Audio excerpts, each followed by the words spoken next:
안녕하십니까, 강영천입니다. 오늘은 제가 오늘 잡은 주제는 영화 이야기입니다. 그 중에서 오픈 워터라고 하는 영화가 있었습니다. 이 영화의 내용은 사실 뒤쪽으로 가면서 황당한데, 앞쪽 부분은 그게 사실에 근거를 한 어떤 그런 내용입니다. 다이버들이 어떤 일을 당할 수 있는지 잘 묘사가 되어 있어서, 한때 이 영화가 대구에서 개봉됐을 때 영화가 하도 재미가 없어가지고 관객들이 돈 내놔라고 데모를 해가지고 실제로 환불받아가 나간 적이 있다 그럽니다. 저는 이게 다이버고 하니까 굉장히 이 영화를 재밌게 봤던 기억이 있습니다.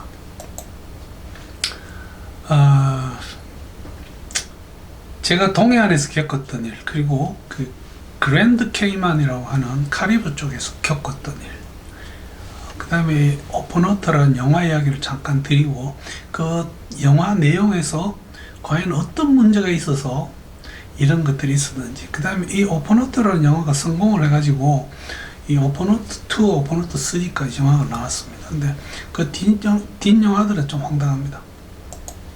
어쨌든 제가 동해안에서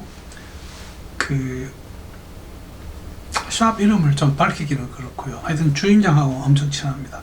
뭐 농담이었을 거라고 생각을 하는데, 큰 다이빙 배가 처음 진술을 해가지고 많은 다이버들이 그 배를 처음 타기 위해서 왔습니다. 이게는 뭐 다이빙계에서 꽤 명망이 있는 분들도 몇 분 와 계셨고, 저만 해도 그때만 해도 어떤 뭐 다이빙계 교육계에 이렇게 두각을 나타낸 적은 없는지 모르겠어요. 어쨌든 그럴 때는 아니었습니다. 그래서 친구들하고 다이빙을 놀러를 갔는데, 그 배에 탄 사람들이 숫자 파악을 하는 그런 과정이 있었습니다. 그래서 좌측에서 시계바늘 방향으로 번호 해가지고 하나, 둘 이렇게 쭉 가다 보니까 26이 나왔습니다. 근데 어떤 분이 아닌데 해서 다시 반대 방향으로 번호를 붙였는데 또 24명이 나왔습니다. 그랬더니 그 선장님께서 막 됐다, 25명으로 하자 하고 배를 실제로 출발을 시켰습니다. 솔직히 그때 굉장히 마음속으로 좀 불편했어요. 이 다이버 숫자를 정확하게 파악하고 그 전체 분들이 다 귀환을 하는 것은 굉장히 중요합니다. 어쨌든 그날은 그거 아닌 다른 어떤 사고가 생겨서 그것을 수습하느라 저는 다이빙을 못한 그런 기억이 있습니다.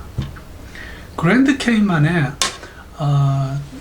저희 최효숙 사장하고 같이 참 멀리도 다이빙을 갔습니다. 그때 가니까 이 그랜드 케이만 쪽에 왔던 동양인은 자기들이 보기에 일본인들 두 분이 왔다 가고 저희들이 한국인으로서 처음이었다고 그랬습니다.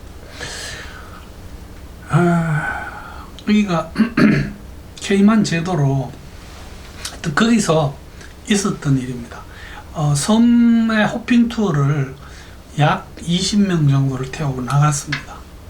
그리고 그 섬에서 사람들이 실컷 놀고 돌아오는데 이 두 사람이 배 안 탔는데 다 왔냐고 하니까 다 왔다고 해서 배가 출발해 버렸습니다. 그 사람들은 밤새도록 그 섬에서 둘이 재밌게 시간을 보냈습니다.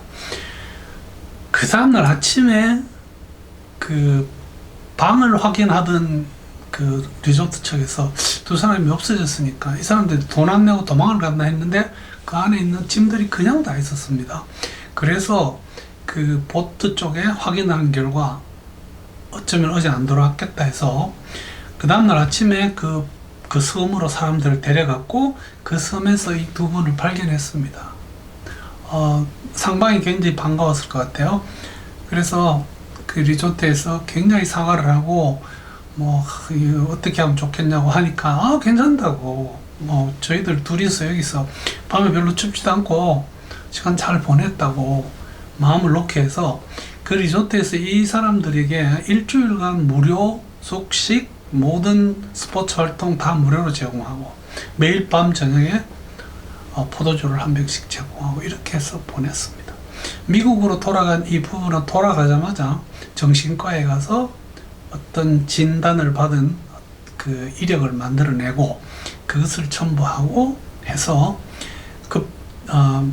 급성 정신 해인가에 쉽게 말해서 너무나 두려운 나머지 두 사람이 정신 이상을 겪고 있다고 하는 진단서를 첨부해가지고 그 리조트를 고소를 했습니다. 그 리조트가 그걸로 망해서 팔고 들어간 그 리조트에 저희들이 놀러를 갔었습니다. 이 사람들은 그래도 그때까지 정신을 못 차린 것 같아요. 저희들도 이상한 걸 겪었지만 그건 생략하겠습니다. 어쨌든 다이빙이든 아니면 호핑 투어건 이 다이버 그다음에 손님의 숫자를 정확하게 파악하는 것은 굉장히 중요합니다. 오픈 워터 다이버라고 하는 죄송합니다. 오픈 워터라고 하는 이 영화도 바로 그런 내용입니다. 2003년에 나왔고요.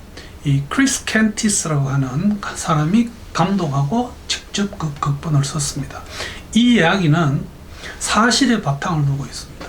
한 남녀가 실제로 사랑이 식어갈 때쯤 마지막으로 우리 한 번 더 노력을 해보자 이런 뜻에서 두 사람이 여행을 떠났습니다. 이것도 사실입니다. 어쨌든 그 역할을 맡았던 이 블랑차드 라이온하고 다니엘 트래비스는 호주에서 꽤 인기가 있는 배우였다고 합니다. 그래서 이 사람들이 이 영화를 만들 때 불과 500만 불을 투입해가지고 나중에 5,550만 불이 수입을 올렸습니다. 그러니까 상당히 성공한 영화고 사람 많이 쓰지 않고 그냥 그 가짜 상어 좀 등장시켜가지고 영화를 제작해서 일단 영화로는 성공했습니다. 그러나 뭐 요즘의 블록바스터처럼 뭐 수억, 수십억 이렇게 번 건 아니죠. 어쨌든 영화의 한 장면입니다. 무엇이 문제였던가?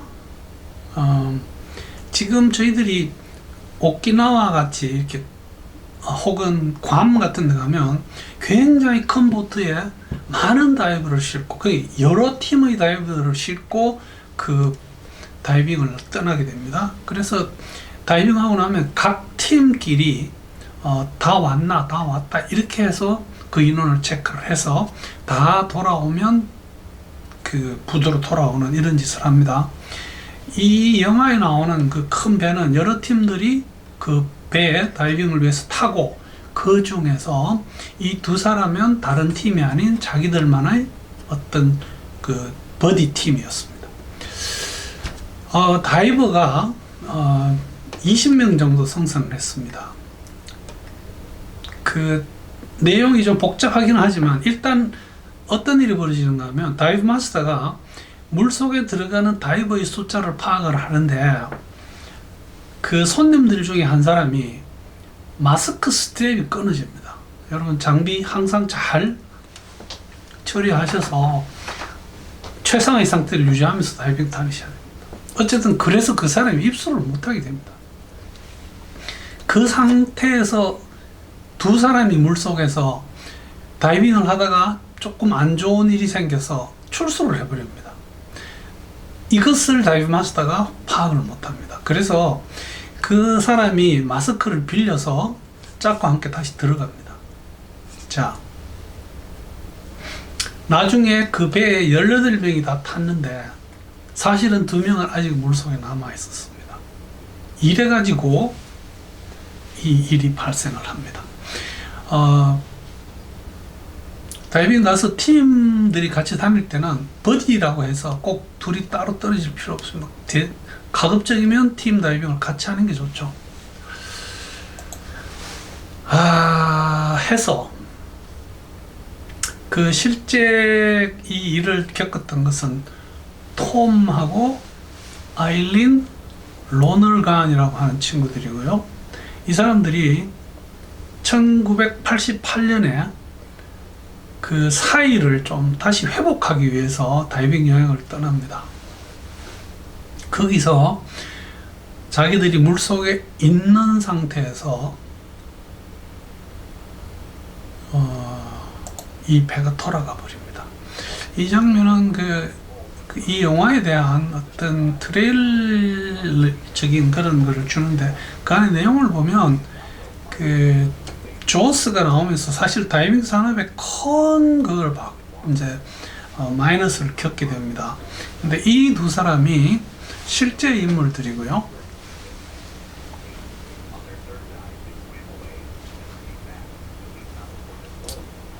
어쨌든 이렇게 배를 불러도 오지 않고 배는 떠나버립니다.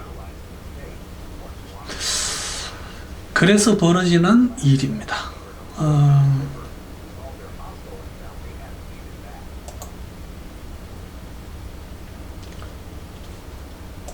그래서 이것은 사실에 기초한 이야기고요. 실제 이 사람들이 물속에서 어떤 일이 벌어졌는지는 끝까지 저희들이 알 수가 없는 상태입니다. 어쨌든 수면 상승했지만 배는 가고 없습니다. 중요한 것이 다이버의 확인 절차입니다. 보트를 운영하시는 분들은 다이브 마스터 슬레이트에다가 들어가는 다이버와 나오는 다이버를 다 체크하고요. 심지어는 요즘은 거의 너무 많아서 그런지 거의 입수 시간, 출수 시간, 수심 이런 거를 다 기록을 하지 않고 있더라고요. 저희들이 처음 리버보드 탈 때 한 25년 전 이럴 때 이런 것들을 굉장히 까다롭게 했습니다. 그래서 모든 사람이 다 나왔다는 것을 확인한 다음에 또 그 다음 다이빙을 준비를 하고 하는, 이것이 옳게 되지 않았습니다. 실제로 배에 보면, 큰 배에는 이렇게 많은 다이버들이 타서 같이 다이빙을 합니다. 보트나 혹은 다이버가 실수를 하게 되면 이렇게 길을 잃게 되는 슬픈 일을 겪게 됩니다.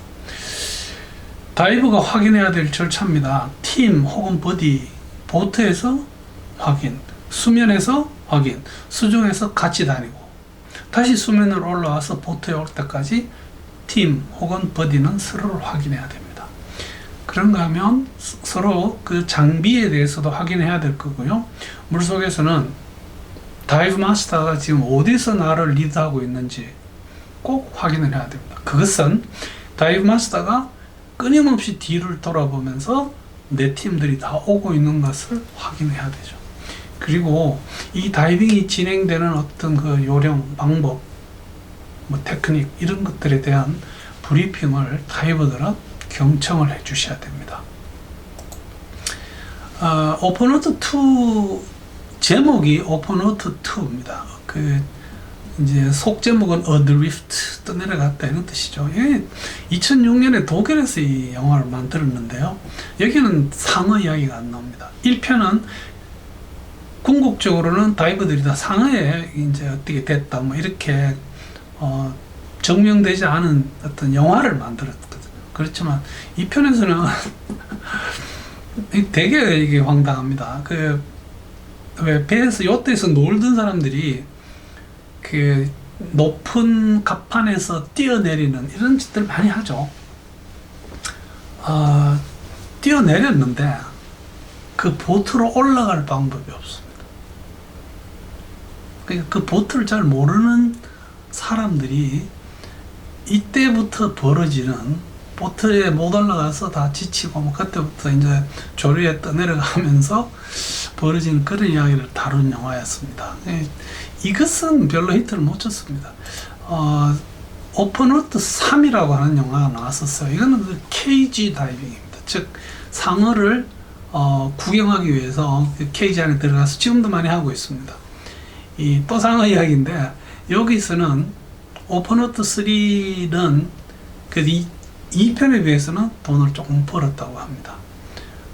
쉽게 말해서 어마어마하게 큰 그레이트 화이트 같은 것들은 마음만 먹으면 케이지 정도는 씹어서 다 열어버립니다. 그래서 이건 흥미를 위해서 만든 영화였지만 사실 보면서도 다이버 입장에서는 별로 기분이 안 좋았습니다.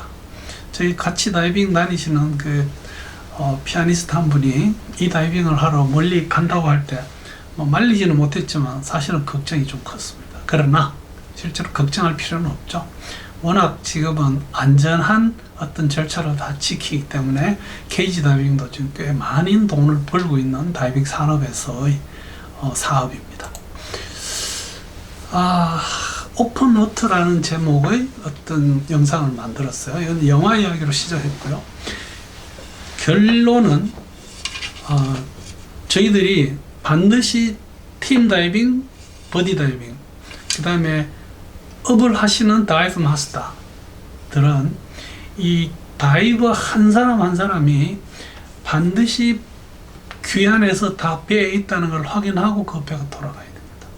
그것을 강조하는 영화인데 이 뒷부분이 근거 없이 너무 막 징그럽게 무섭게 영화를 만들어 놨어요. 그래서 이거 보면서도 참 좀 찜찜했습니다. 그러나 뭐 나름은 호러 영화로서 돈을 꽤 번 영화였습니다. 그래서 오늘은 제가 오픈워터라는 영화 이야기를 잠깐 드리면서 저희들의 어떤 주의를 환기시킬까 생각을 하고 만들었습니다. 경청해 주셔서 대단히 감사합니다. 왜 그러지?